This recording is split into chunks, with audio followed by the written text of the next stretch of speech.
Distribuição Europa Filmes do Brasil. Versão brasileira Lip-Sync, São Paulo. História das religiões.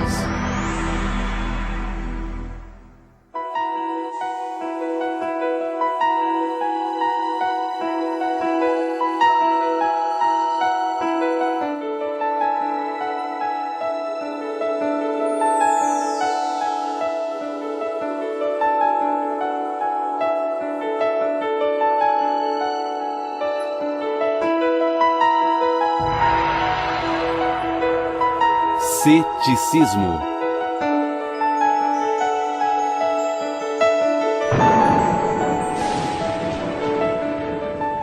Toda história escrita pode ser vista como uma tentativa de se entender o mundo e o cosmos.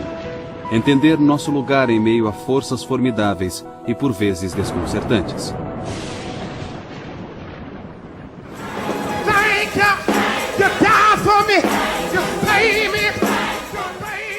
Na história humana, a religião desempenhou um papel central, lidando com questões básicas que enfrentamos como seres humanos. Questionamentos sobre propósito, objetivo, sentido e ordem. Em termos contemporâneos, podemos dizer que religiões são sistemas de crença e compromissos pelos quais os fiéis organizam suas vidas.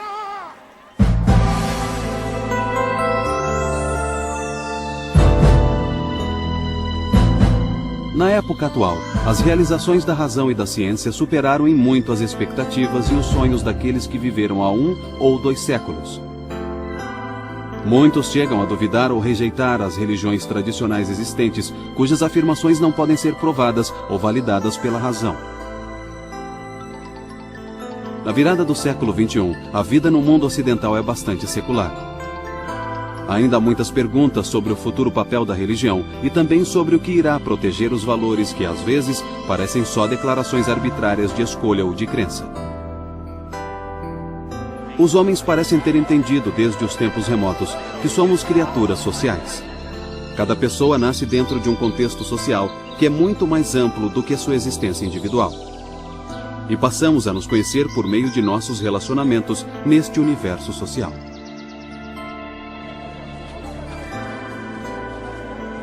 Todas as sociedades antigas de que temos conhecimento compreenderam a si mesmas como uma representação da ordem cósmica. Quando falamos em ordem cósmica, estamos dizendo que o universo é um todo coerente no qual cada parte está ligada às outras partes. Acreditar no cosmo é acreditar que tudo no mundo ou em nossa experiência do mundo é parte de uma estrutura maior. Podemos dizer que o cosmo tem um propósito maior bem além do destino de vidas individuais.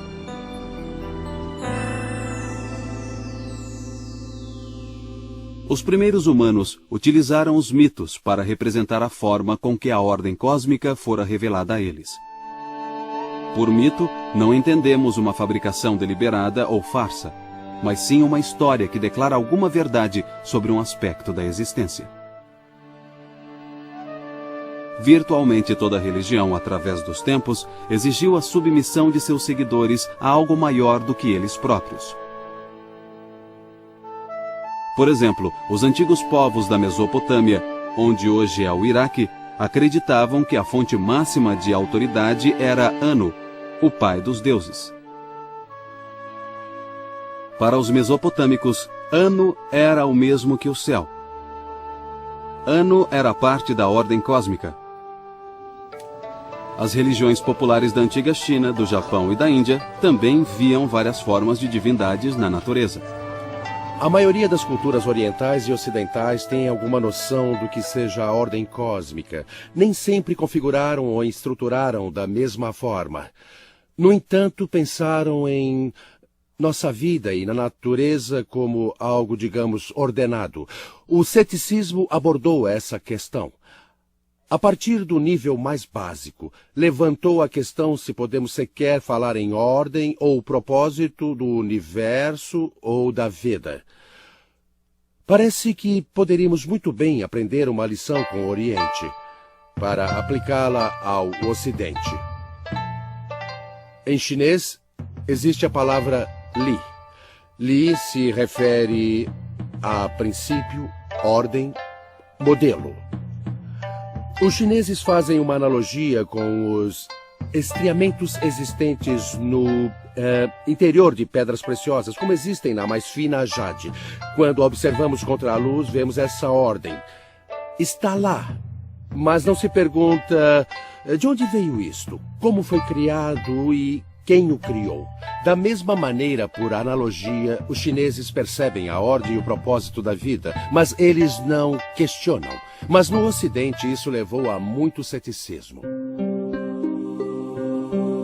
Os hebreus introduziram uma ideia nova e significativa quando afirmaram que a ordem cósmica é transcendente. Eles disseram que Deus está, de alguma forma, além ou por trás da superfície visível da nossa experiência. Para os hebreus, os céus não são o mesmo que Deus. Os céus são criados por Deus e simbolizam o poder e o significado de Deus. Os antigos hebreus já desenvolviam ideias religiosas bem antes de surgir a filosofia ou a lógica formal.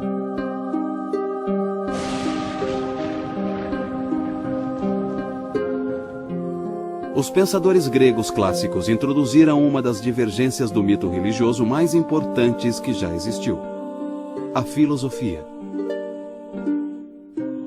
Isso levanta uma questão importante. Qual é a diferença entre religião e filosofia?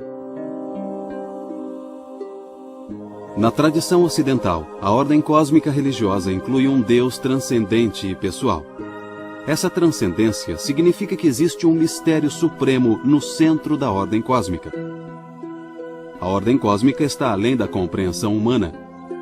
Do ponto de vista religioso, a simples noção da vontade de Deus é suficiente para justificar a existência de tudo, embora não explique por que Deus deseja que as coisas sejam como são. Na passagem bíblica de Adão e Eva, a árvore do conhecimento, do bem e do mal, produz frutos que são proibidos para nós. Por isso, insistir em saber a vontade de Deus seria desafiar a vontade de Deus. Mas na filosofia, não pode haver nenhum mistério no cerne das coisas. Acredita-se que a mente humana tem acesso a uma verdade maior que qualquer ordem social ou individual. Na obra intitulada Timeus, Platão afirma que a descoberta da filosofia deu às pessoas a capacidade de compreender a ordem cósmica. Se jamais tivéssemos visto as estrelas, o sol e o céu, nenhuma palavra que descrevesse o universo poderia ter sido proferida. Mas agora, a visão do dia e da noite, os meses e os ciclos do ano criaram os números e forneceram o conceito de tempo e o poder de indagar sobre a natureza do universo. E daí então surgiu a filosofia, um bem maior do que qualquer bem que jamais foi ou será dado pelos deuses aos homens mortais. Apesar de Platão dizer que a filosofia foi dada ao homem pelos deuses, ele entende que o homem tem o poder de questionar a ordem cósmica e talvez até de compreendê-la.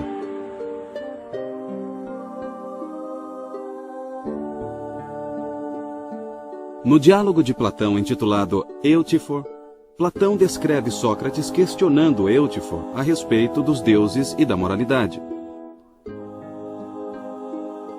Sócrates pergunta: algo é certo porque tem a aprovação dos deuses, ou os deuses aprovam algo porque é certo?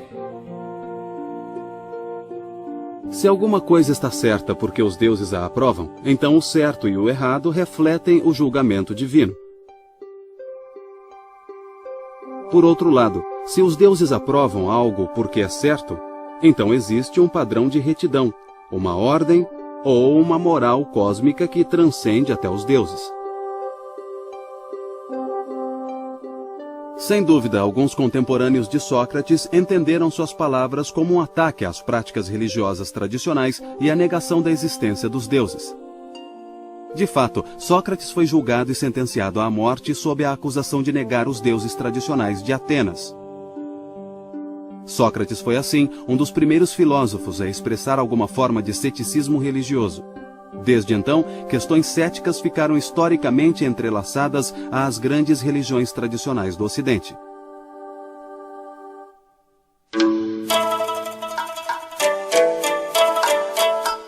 Enquanto isso, o grande pensador chinês Confúcio lançava as fundações de uma revolução similar no pensamento chinês.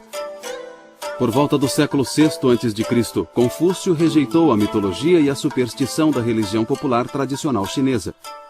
Ele pedia mais atenção aos valores sociais e humanísticos de reciprocidade e apreço pelos outros.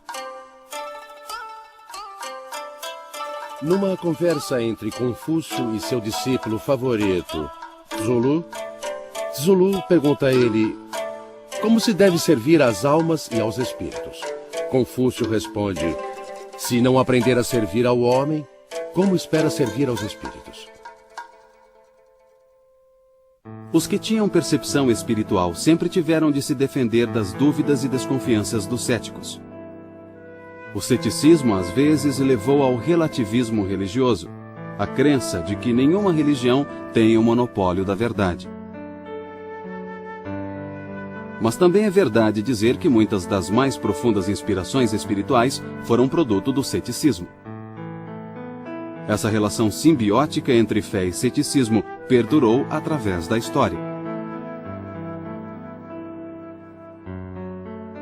Os antigos filósofos céticos geralmente eram conservadores. Primeiro buscaram a paz de espírito, reafirmando que a razão é limitada, e depois aceitaram as convenções sociais como substitutas. É importante reconhecer que o ceticismo filosófico não é a negação da razão e da filosofia. É a reação contra o que é tido como excesso de pretensão em relação à capacidade da razão autônoma. Existem muitos tipos de ceticismo, e cada um tem sua própria visão do que é o conhecimento e de como chegar a ele. Um cético em relação a uma coisa, talvez não o seja em relação a outra. Outra forma de entender as diferenças entre ciência, filosofia e religião como maneiras de compreender a existência e a realidade humanas é observar a função que o ceticismo tem em cada uma delas. Como a ciência aplica o método cético de fazer perguntas, de buscar conhecimento, o resultado acaba sendo quantificado. E o tipo de questão que a ciência responde lida com a natureza daquilo que chamamos de verdade, ou conhecimento da realidade em coisas mensuráveis. Por outro lado, o ceticismo aplicado à filosofia sempre buscou duas outras coisas, não apenas o tipo de verdade associada ao conhecimento do mundo, mas buscou responder sobre o bem ou o mal, o que é bonito ou o que é feio. Então, quando lidamos com a bondade e a beleza, estamos tratando do que não pode ser posto em fórmulas quantificáveis. Assim, particularmente no início, existiram certas afinidades entre a filosofia e a ciência que as separavam da religião. É um pouco simplista, mas podemos dizer a esta altura que a religião é um esforço para entender o universo em termos sobrenaturais e a filosofia e a ciência em termos naturais. Os antigos hebreus acreditavam que uma ordem cósmica benevolente criada instantaneamente cumprirá os desígnios de Deus no final da história. O cristianismo adicionou 3 coisas a essa noção: o conceito de pecado original, a crença na reencarnação divina de Jesus Cristo e a expectativa de que a raça humana será redimida por meio da Igreja. Mas se a ordem cósmica é divina e benevolente, como o mal pode existir no mundo? Segundo alguns estudiosos, uma religião só fará sentido se aceitarmos suas doutrinas na presença de uma criança à beira da morte. Ou seja, precisamos entender por que um inocente sofre. No século IV d.C., Santo Agostinho foi um dos cristãos mais eminentes a tratar dessa questão. Ele o fez utilizando categorias filosóficas gregas para expressar os ideais e princípios cristãos. Agostinho não reduziu o cristianismo à filosofia. Ele tentou utilizar o poder da filosofia para esclarecer o cristianismo. Segundo Agostinho, o mal não faz parte da ordem cósmica. Ele habita o mundo porque Deus deu à humanidade a liberdade de escolha. Agostinho afirma que o exercício de nossa liberdade seria inútil se não tivéssemos que superar nossa capacidade de autodestruição. Ao contrário de Deus, os humanos são imperfeitos e podem escolher o fracasso ou tomar decisões que não combinam com a nossa salvação. Cristãos como Agostinho não estavam sós ao tentar articular a inspiração religiosa por meio das categorias da filosofia grega clássica. Tomás de Aquino foi um monge dominicano do século XIII que teve grande influência sobre o pensamento da Igreja Católica moderna. Como cristão, Aquino afirmou que a ordem cósmica transcendente realmente existe e que o indivíduo pode alcançar essa ordem através da Igreja. Aquino acreditava que as instituições sociais contribuíam para alcançar o objetivo final do universo, isto é, a salvação dos homens. A Igreja é a instituição mais importante, então o Estado deve servir à Igreja, controlando os assuntos terrenos. Em outras palavras, o Estado tem uma função positiva quanto à ordem cósmica, mas está subordinado à Igreja. Durante os séculos XI e XII, as obras de Aristóteles, antes desconhecidas pela cristandade, começaram a surgir em traduções para o árabe e o aramaico nas universidades da Europa, que eram administradas pela Igreja. Essas obras desafiaram a Igreja com algumas ideias bastante significativas, porque Aristóteles não achava que o universo fora criado, o universo era eterno. Havia algo que ele chamava de agente intelectual que sobrevivia à morte do corpo, mas não mantinha uma identidade individual. Mas a imortalidade do ser é um conceito prezado pelos monoteístas ocidentais. Para poder defender a Igreja desses desafios apresentados por Aristóteles, uma das grandes mentes do Ocidente, Tomás de Aquino, iniciou seus estudos sobre Aristóteles. Aquino foi tão bem sucedido em defender a Igreja de Aristóteles que acabou por cristianizar Aristóteles, fazendo dele a base do catolicismo romano moderno.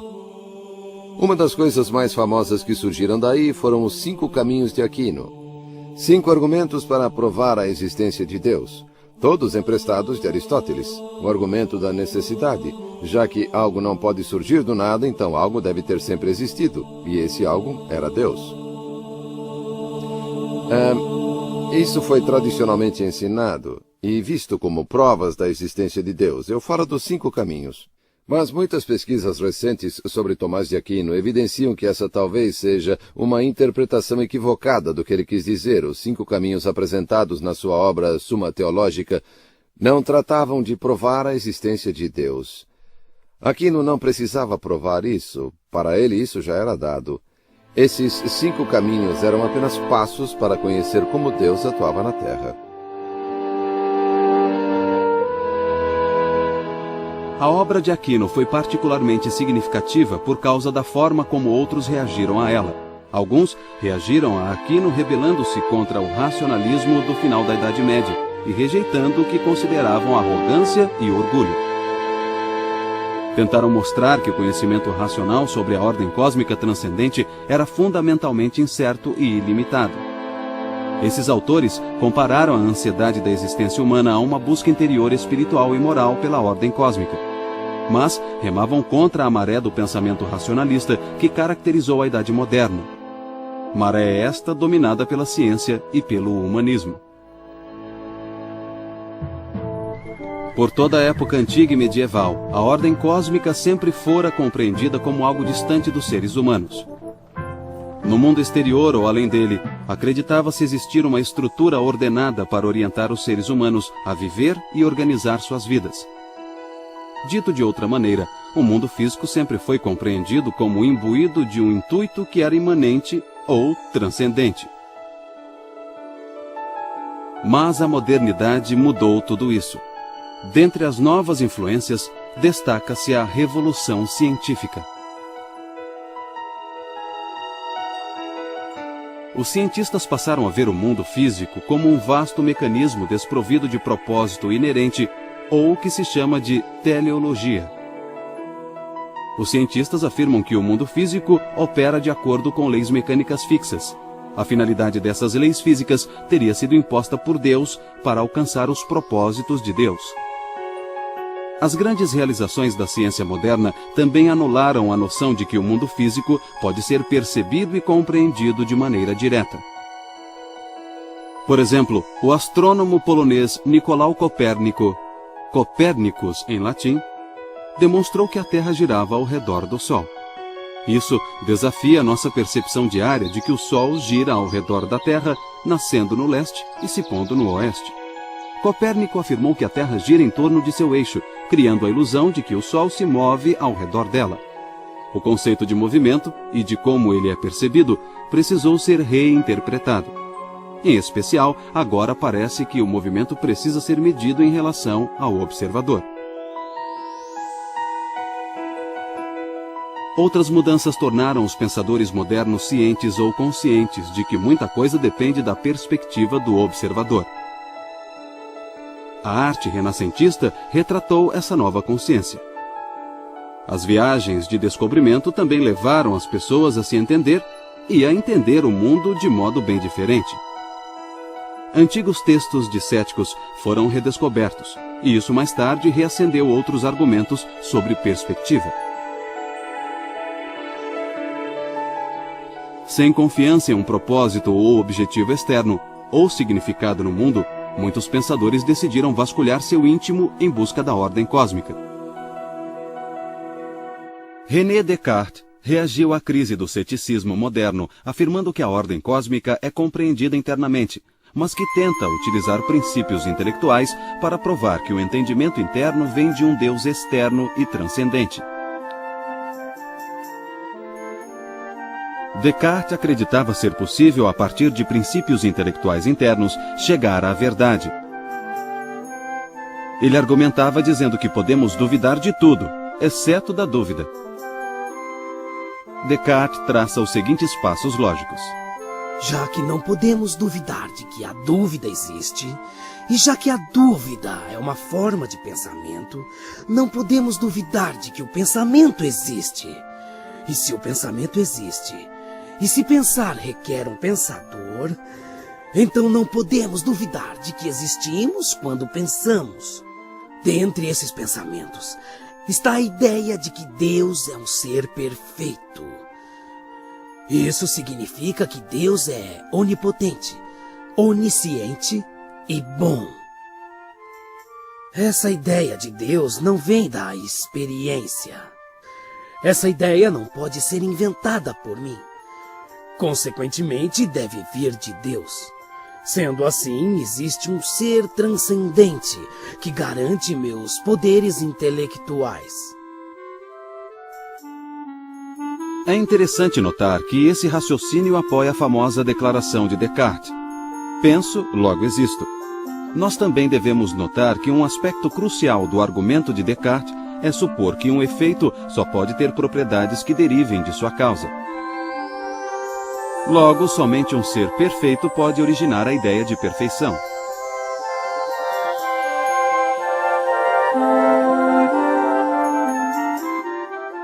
Nos séculos 17 e 18, muitos livre-pensadores procuraram manter a crença em Deus, tornando-a compatível com a racionalidade do iluminismo.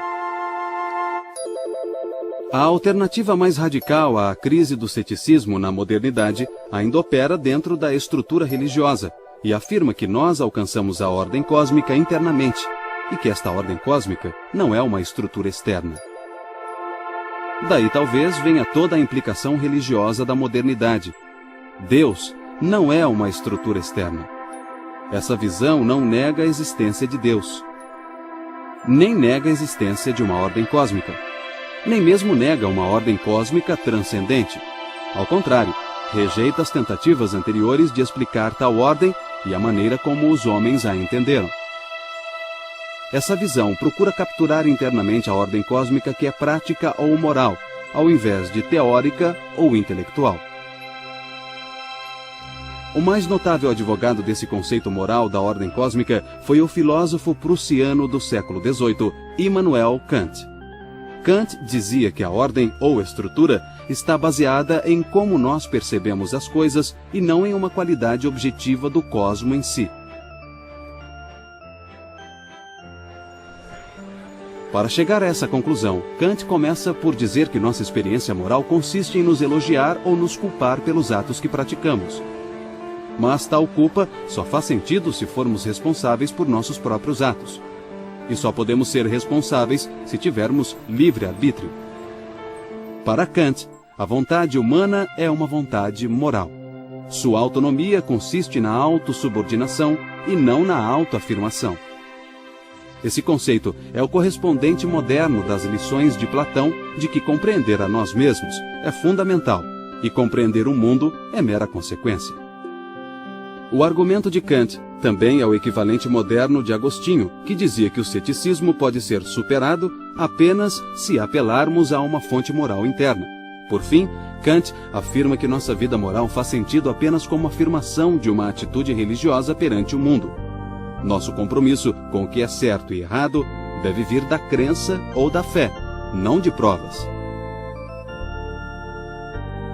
Kant argumentou que não podemos obter moralidade da religião, nem religião de Deus, porque em última instância não há nenhuma prova da existência externa de Deus. Assim, Deus e religião devem ser compreendidos pela sua relação interna com a nossa experiência moral. Essa revolução transcendental no pensamento filosófico não é uma forma de ceticismo, exceto aos olhos de seus detratores. Pelo contrário, é uma resposta ao ceticismo e procura preservar nossas instituições morais e religiosas, internalizando-as. Vamos voltar no tempo para identificar e compreender uma outra alternativa para a crise do ceticismo da modernidade. Novamente, a ordem cósmica é alcançada internamente, mas agora a ciência pode explicar como as leis da natureza fazem funcionar nossos processos mentais internos. A ordem cósmica é vista como puramente natural, ao invés de transcendente. Essa perspectiva naturalista é a base do conflito moderno entre a religião e a ciência. Ou ao menos entre a religião e uma determinada concepção de ciência.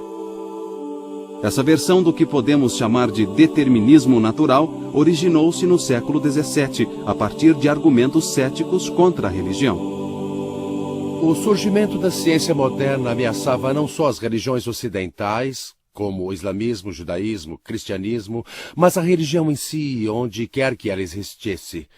Tivemos os avanços na astronomia que questionaram nosso lugar no universo em si. Também tivemos a antropologia que nos religou a espécies com as quais as religiões não achavam que tivéssemos ligação.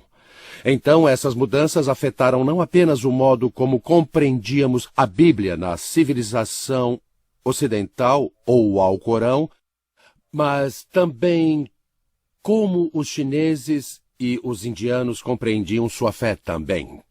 Os desafios impostos às crenças miraculosas surgiram por toda a parte. Considere, por exemplo, os avanços da psicologia. E como a psicologia olhou dentro de nós e afirmou que a crença religiosa era essencialmente uma questão de atender aos nossos desejos. Por que rezamos?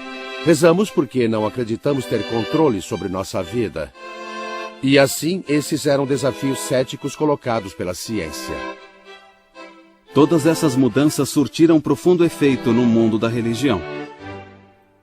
Entre os primeiros efeitos dessas mudanças estava um poderoso movimento racionalista que ficou conhecido como Iluminismo. Muitos pensadores então adotaram uma visão otimista e segura de que o poder da ciência e da razão finalmente poderia derrotar os males da condição humana. A religião falhou em vencer essa batalha e agora a ciência parecia capaz de chegar à vitória. O que os estudiosos chamaram de projeto do iluminismo era essencialmente uma tentativa de definir, explicar e controlar a condição humana através da tecnologia científica. Este era um aspecto importante da reação científica à crise do ceticismo na modernidade. o iluminismo tentou suplantar a religião e a filosofia por meio da ciência newtoniana. Todos os outros fundamentos intelectuais foram banidos de sua maneira de ver e explicar o mundo. Essa nova perspectiva é conhecida como cientificismo ou cientismo. Aqui, a natureza é vista como um sistema autocontido, que se autoexplica sem precisar recorrer a nenhuma outra fonte. Para um cientista, a ordem cósmica é imanente, está na natureza. Entre 1830 e 1842, o pensador francês Auguste Comte publicou uma obra de 6 volumes, intitulada Curso de Filosofia Positiva. Nela, Comte apresentou uma nova ciência, que ele chamou de sociologia, e um novo ponto de vista, que ficou conhecido como positivismo. Em toda a sua obra, Comte expressou um sentimento que arrebanhou diversos seguidores desde o século XVII. Ele disse que, já que os métodos das ciências físicas eram tão bem-sucedidos, por que não abandonar todos os outros métodos e aplicar o raciocínio científico a todos os nossos empreendimentos? Esse programa positivista do século XIX é uma força poderosa até hoje. Na economia e na ciência política, dá-se muito mais atenção aos assuntos quantificáveis do que aos não quantificáveis. Muitas disciplinas têm procurado se alinhar com as ciências naturais, distanciando-se muito dos esforços mais filosóficos e menos mensuráveis.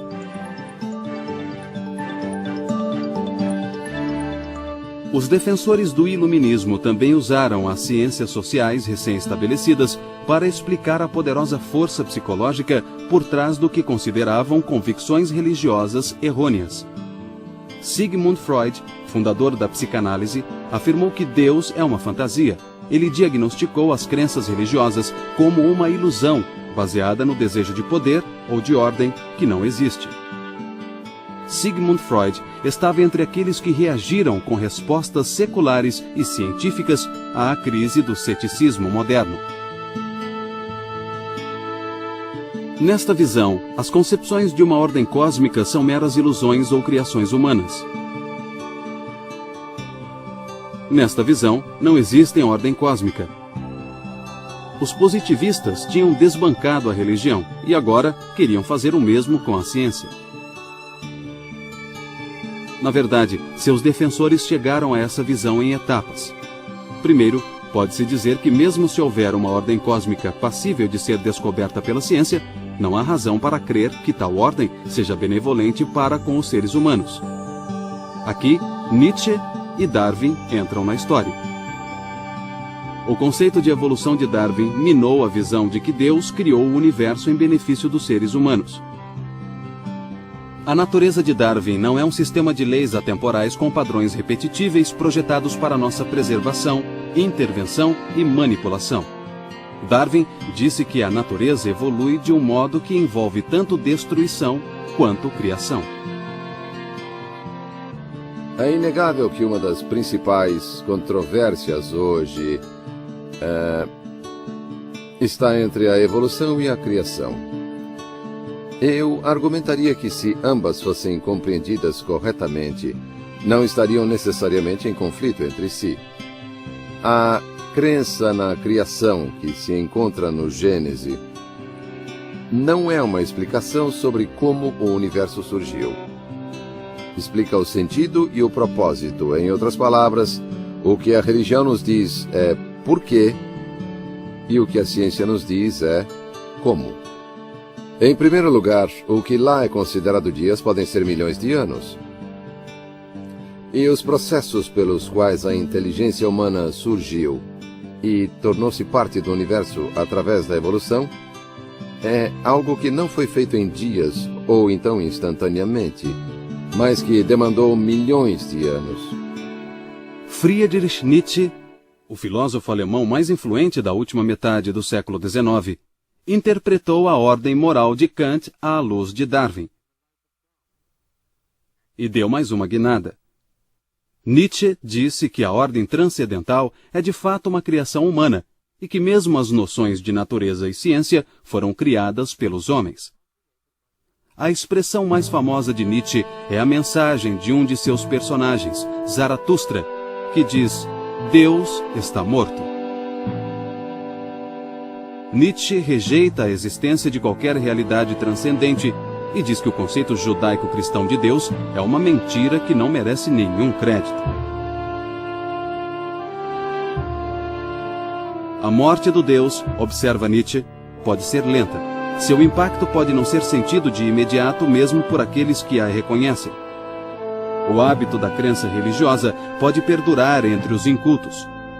O fervor religioso pode até mesmo aumentar devido à crescente ansiedade com as consequências dessa perda. Mas Nietzsche está convencido de que a visão religiosa do mundo e os valores religiosos estão em decadência. E adverte que seu colapso conduzirá a uma crise de magnitude sem paralelos. Assim, ele anuncia o que chamou de advento do niilismo. O niilismo bate à porta. A crença em Deus como verdade se transforma em fé fanática. Tudo é falso.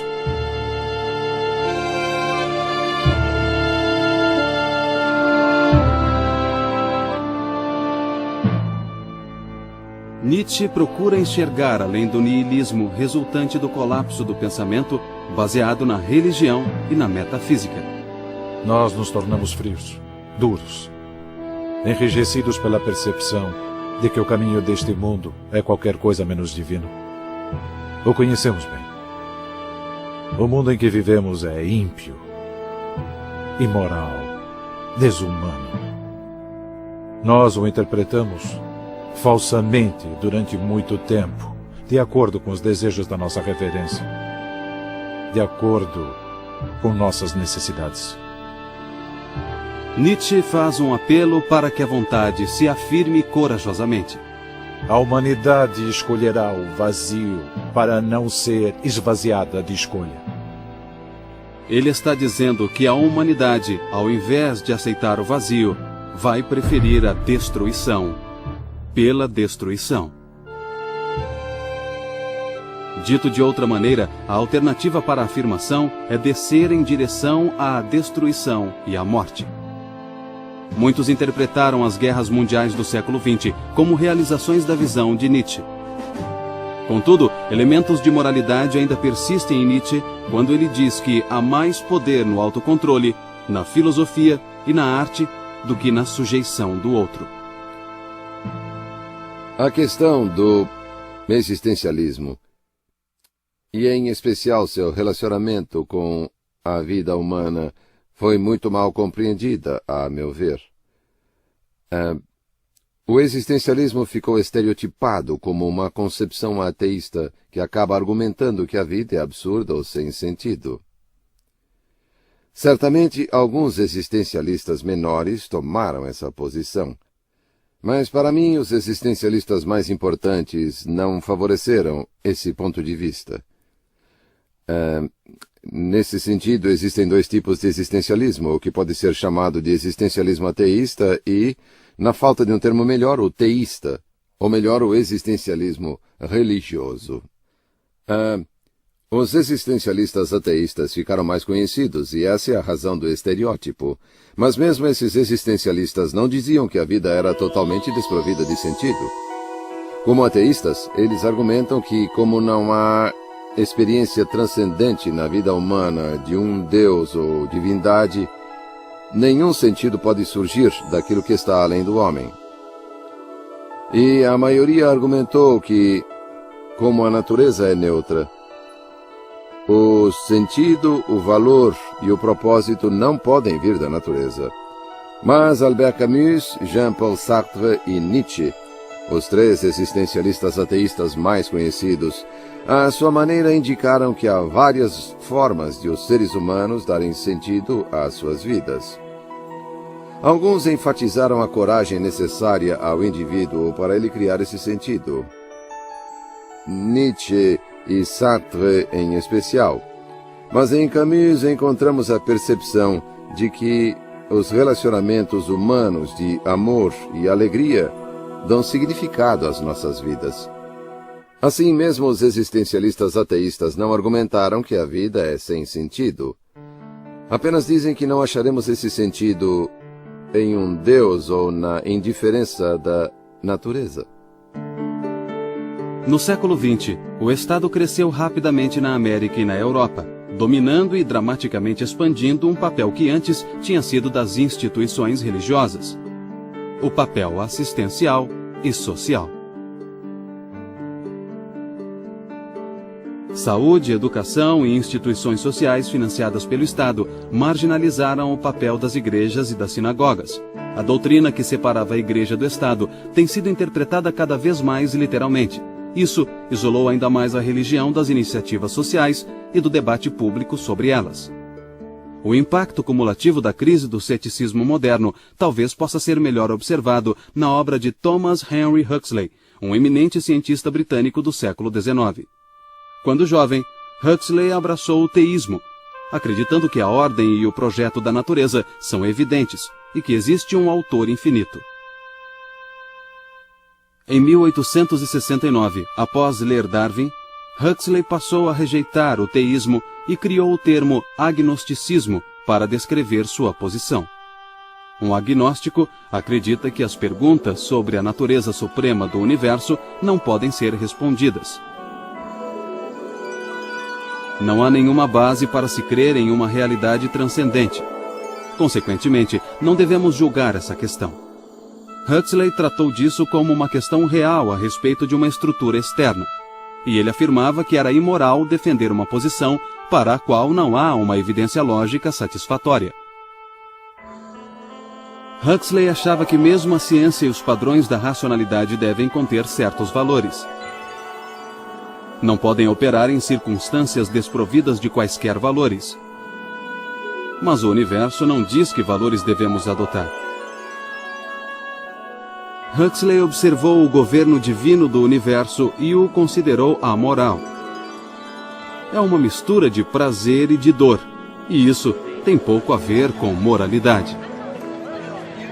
Isso nos deixa com uma pergunta: se os valores morais não se baseiam no que descobrimos sobre a natureza, e se os valores morais não devem ser rejeitados completamente, então como podemos dar sentido à nossa vida moral? Durante séculos, especialmente no Ocidente, pensava-se que a moralidade estava restrita e conectada à religião de cada um. Agora, no entanto, os discípulos de Huxley e de Darwin, os novos cientistas, chamados de sociobiólogos, estão encontrando precursores do moralismo humano em espécies que nem humanas são: os primatas superiores.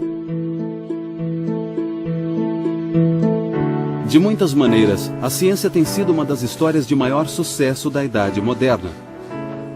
A saúde humana e a prosperidade tiveram grandes avanços devido à teoria dos germes que causam doenças, ao uso da eletricidade, ao conhecimento químico e a inúmeras outras descobertas e melhorias científicas e tecnológicas. Com esse conhecimento científico recém-descoberto, apareceram muitas novas percepções filosóficas, bem como novas perguntas e problemas. Dentre as revoluções intelectuais mais profundas está a teoria da relatividade, que enfatiza o papel do observador em vez do objeto observado. Em termos leigos, ciência e filosofia descobriram que o que você vê depende de onde você está. E essa noção trouxe consequências para a teologia, principalmente para as doutrinas religiosas tradicionais que reivindicam a verdade suprema e objetiva. O relativismo veio a ser uma característica marcante, não somente da ciência e da filosofia, mas também da religião e da moralidade. No fim do século XX, muitos teólogos aceitaram a ideia de que todas as crenças religiosas são essencialmente válidas e iguais, mas nenhuma pode reivindicar a verdade absoluta. Ao contrário, crenças religiosas e princípios morais são vistos como pessoais, uma questão de gosto e escolha pessoal. 2 milênios depois de serem reconhecidos, os problemas levantados pelos antigos céticos ainda não foram resolvidos, seja pela filosofia, teologia ou ciência. Mas contínuas descobertas científicas a respeito de coisas como a vastidão e a idade do universo, e a beleza estarrecedora dos eventos e das forças da natureza, reforçaram os sentimentos religiosos que se baseiam na observação de como a vida humana é pequena e breve. Ainda resta a profunda questão sobre o significado de estar vivo. A razão por si só, com frequência, falha ao tentar responder tais perguntas e questões. Mas também é verdade que o desejo por um sentido e propósito é universal. E que a busca de sentido e propósito já é em si a própria recompensa.